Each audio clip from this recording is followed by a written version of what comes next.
we were talking about streaming from home, music coming from people's homes or into people's homes. That's what the digital concert hall did, and you were prepared, so to speak, for this crisis now. Yes, in a way we were.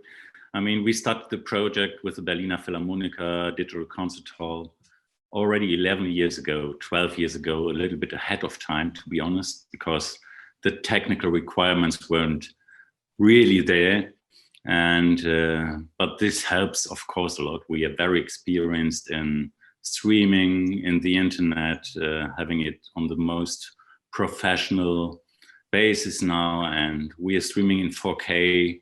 We have a completely remote controlled studio in the Philharmonic in Berlin, so we can operate even with 1 or 2 people, a complete performance.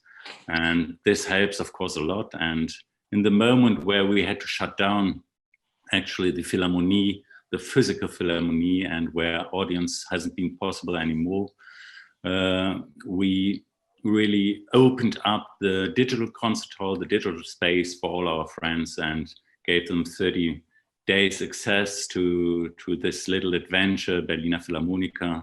We are having now, I think, 1,600 pieces, 700 concerts in our archive. Normally once in a week, a live concert, of course.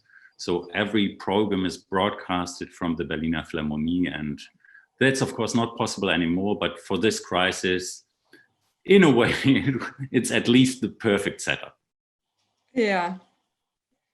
So, and you, Bas, are updating us on how the cultural industry is dealing with this crisis. Not everybody was so lucky to have an infrastructure in place like the Berlin Philharmonics did. So could you update us a little bit on what's your initiative? Yeah, so I mean, I was announced with Music X Green. So for the past year or so, previous to this, I was head of product at Adagio, the classical music streaming service. Since that, I got more involved in sustainability and have been looking at these topics a lot, particularly how can we build a music industry that's less reliant on travel, where we can get more fulfillment maybe from home or our local contexts. And then suddenly with the coronavirus, all of this became relevant immediately rather than over years, and we get to kind of slowly construct this future. So I started another initiative called Music X Corona to deliver daily updates on this.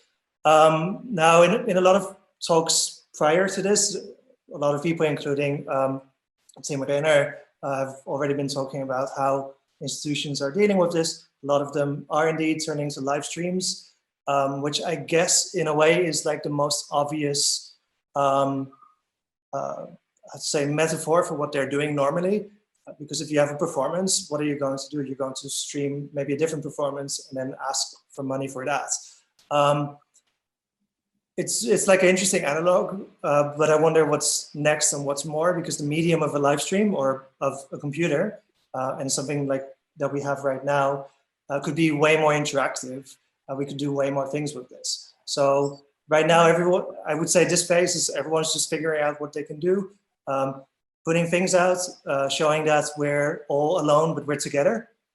And I think in the next weeks, and especially in the next months, we're going to see a lot of innovation, a lot of experimentation with new formats for, let's say, musical entertainment, partially initiated by artists themselves, but also by these institutions, because they have a lot of reach and a lot of connections and network. So maybe Peter, could I ask you, how is the situation with Volkswagen?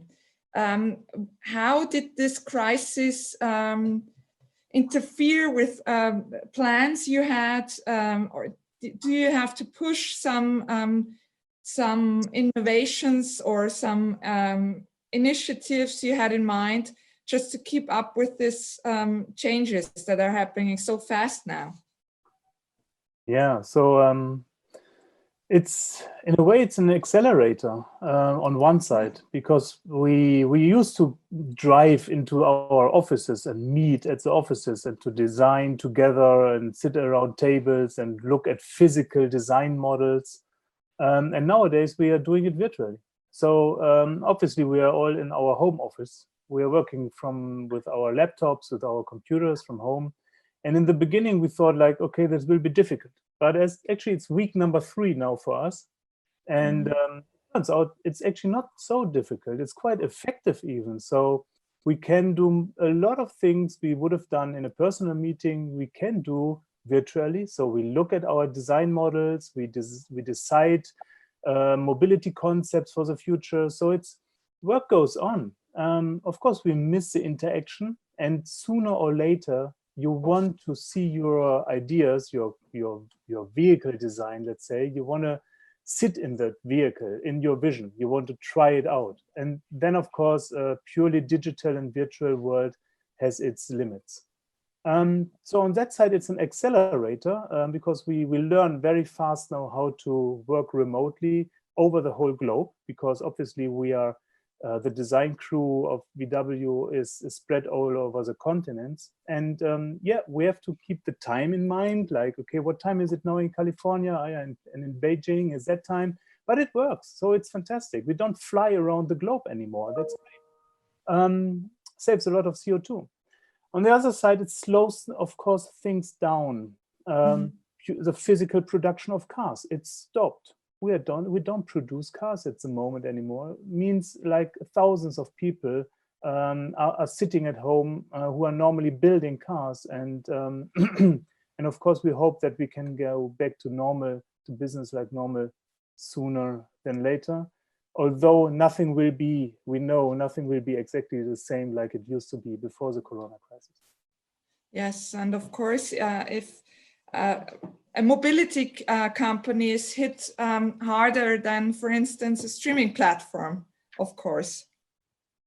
So, but talking about sustainability, that's something you are, that's your expertise, Bettina, right?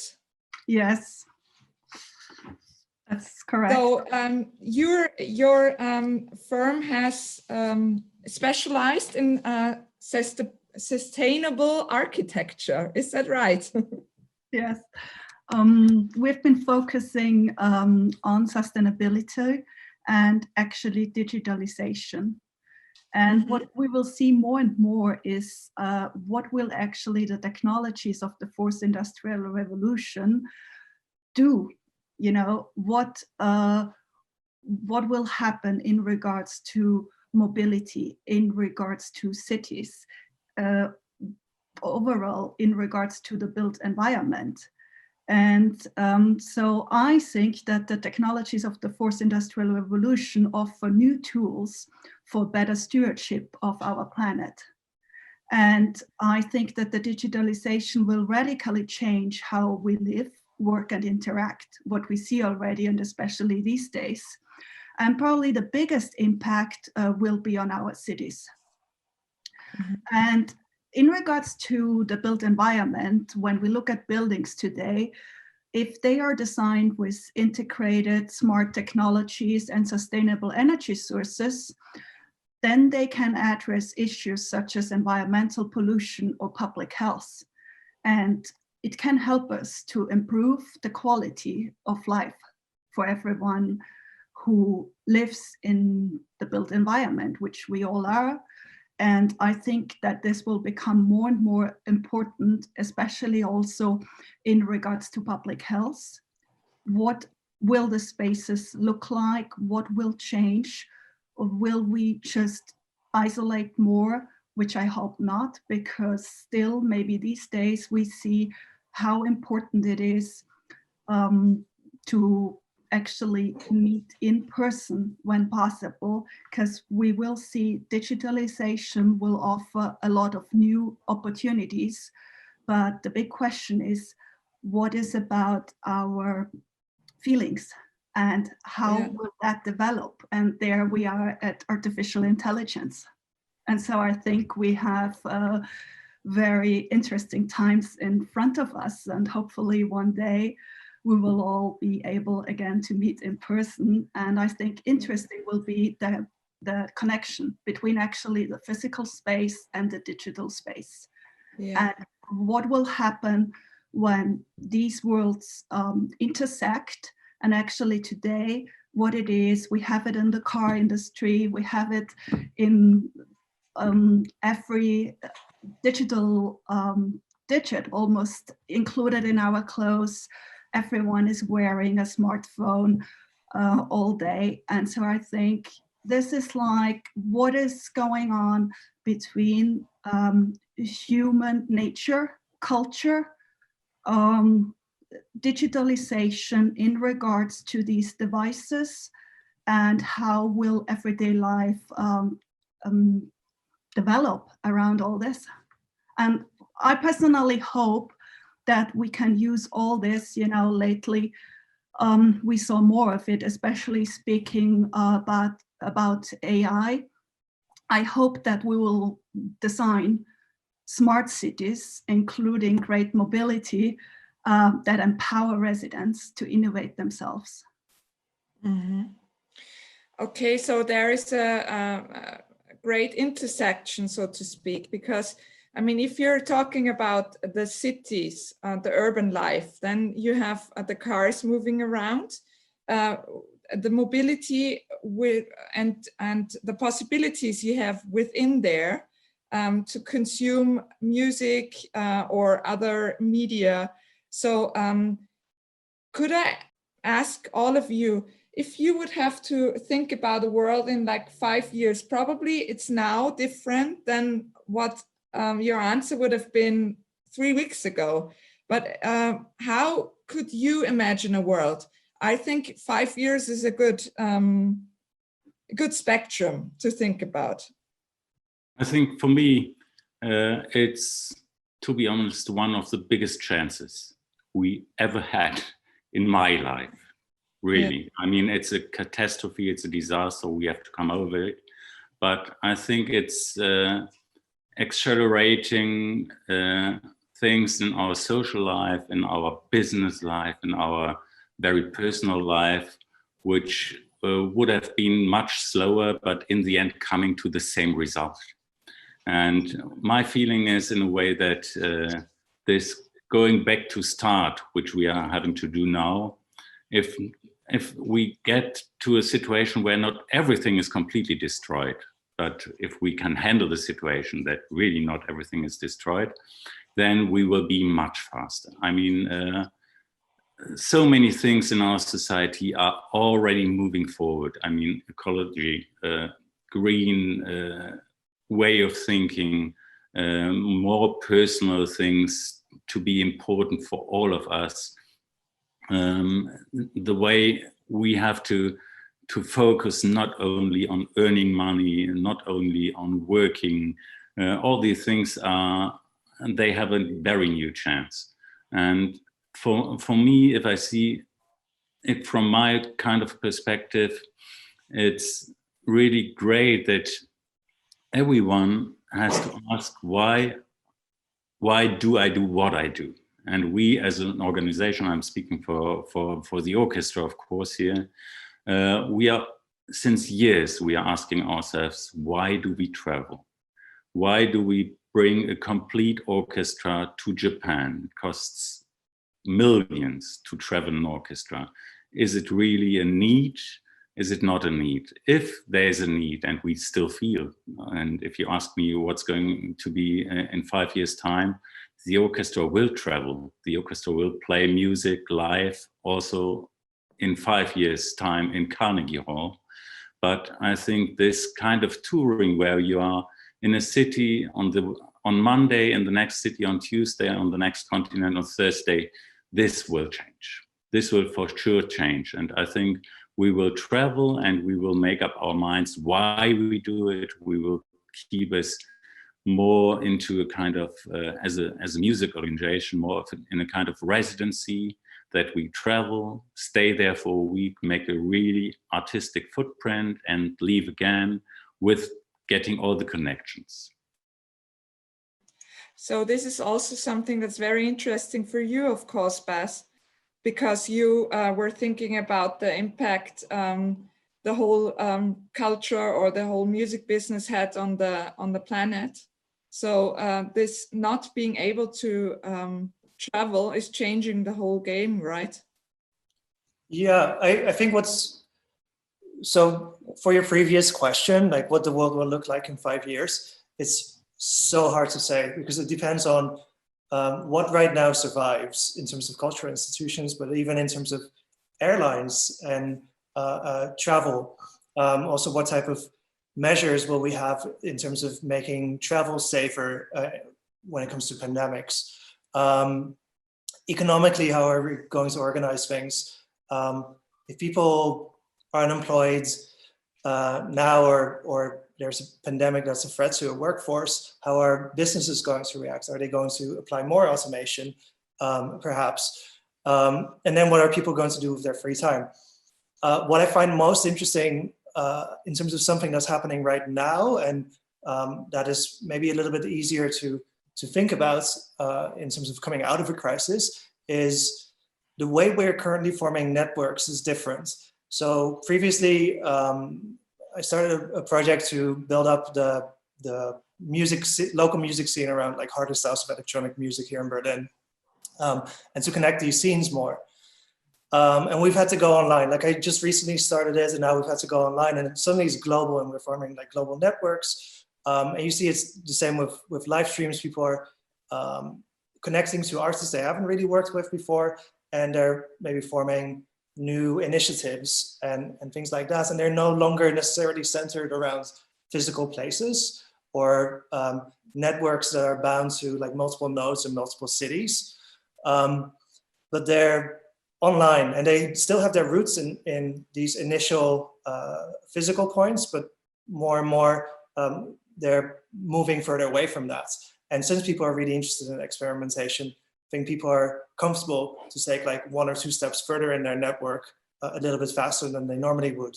So this is really exciting. I think we're going to see a lot of new initiatives and new types of organizations for, let's say, creative expression coming out of this. One thing I was also thinking about was, I mean, it will have a very high impact, a psychological impact on people. If you practice social distancing for a long time, I mean, I honestly think nobody would bring me into a bus right now, into public transportation, because this is something that we're taught not to do, not to sit close to somebody else. So is this something that VW is thinking about, if this might have an impact on mobility in the future, that people will tend to not use public transport, just to have like a push into the individual transportation again? I mean, it's in a way funny. Like the last couple of years, Volkswagen was investigating and even setting up a new brand, the Moja brand, which is operating in Europe, where we deal with shuttle buses. So where we wanted to give a relief to the mobility in the cities, to get more people in a comfortable way into small buses. Kind of it's between a taxi, a private taxi, and the public transport. Very efficient, very cost saving. And now, of course, nobody's using it, as you said. Nobody's using it. So we are dealing with 2 challenges. One is, how can we make this kind of public transport, or let's say sharing mobility, how can we make that safe in terms of hygienic expectations? So there are kind of, let's say, short-term solutions, how to get really kind of, how to make sure that the interior of a car is clean when you use it. Yeah. How do you keep a distance between passengers in the little buses or in bigger buses? So there are ideas, but in the long run, also we were normally expecting, and we still are, that owning of a car, especially in urban areas, gets less and less important and less attractive.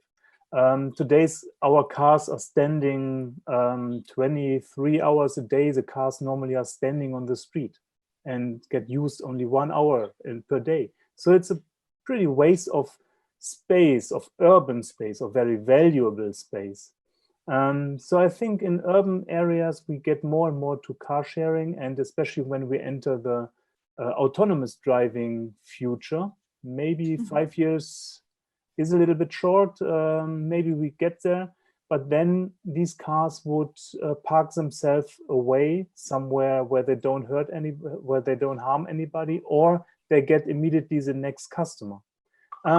So this hygienic question that we are actually at the moment dealing with will be very, very important in this future of sharing autonomous cars. And yeah, nobody has forecasted, so that's something completely new. Yeah, actually, some people did forecast it that it Really? happens sooner or later, but nobody had a solution how to deal with it.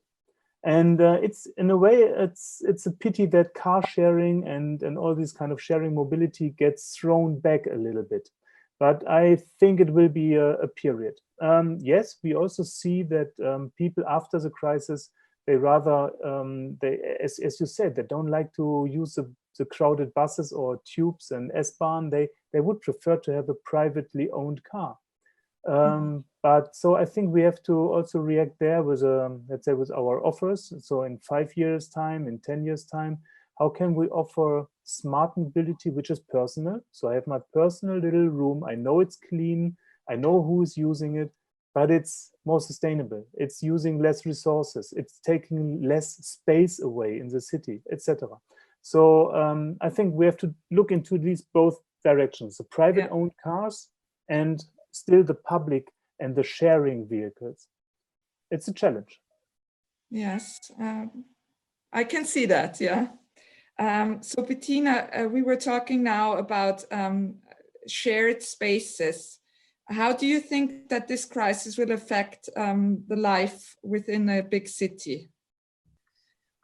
That is a very good question, because it will be interesting to see if people will do the contrary as soon as this crisis is over, if it will become much more important actually to meet in the physical space, to get together. And I think maybe it will lead to more ways to find out how can we actually use smart technology as, for example, sensors, and how can we use all these tools by interacting physically. That means the urban environment is actually the physical space where people will get back. I think that's for sure. We will not enter a world without offices, without restaurants, without cafes. This is about culture. But perhaps we will think about it more, and maybe it can lead actually to new ways. And in regards to cities, definitely what will be going on is that we will reimagine cities more and more as giant data factories. We see it in the mobility sector. We have many, many tools, new generations of microsensors, and also the smart handheld electronics. All those can gather large amounts of information about the urban environment and also about health.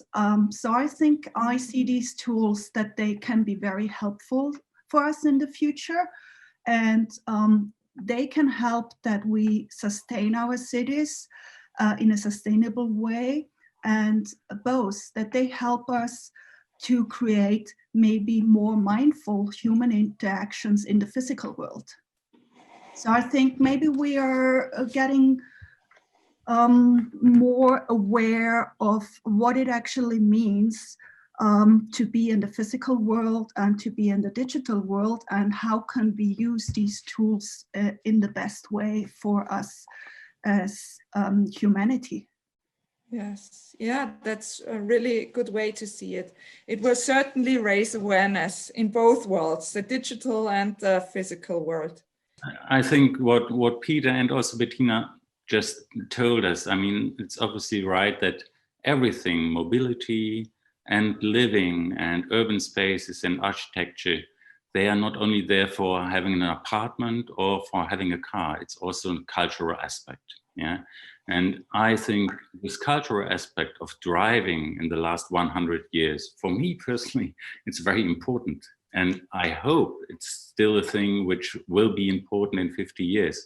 That is also driving or mobility, if it's cycling, driving, flying, walking around, whatever, this kind of mobility has to have a culture in itself and has to stay to this culture. And also living, for me, and architecture and houses and all these things, they have a need. You need a house, yeah, you need a roof, but you also need a good architecture. And I think these cultural parts, they should stay, and there are always these two sides.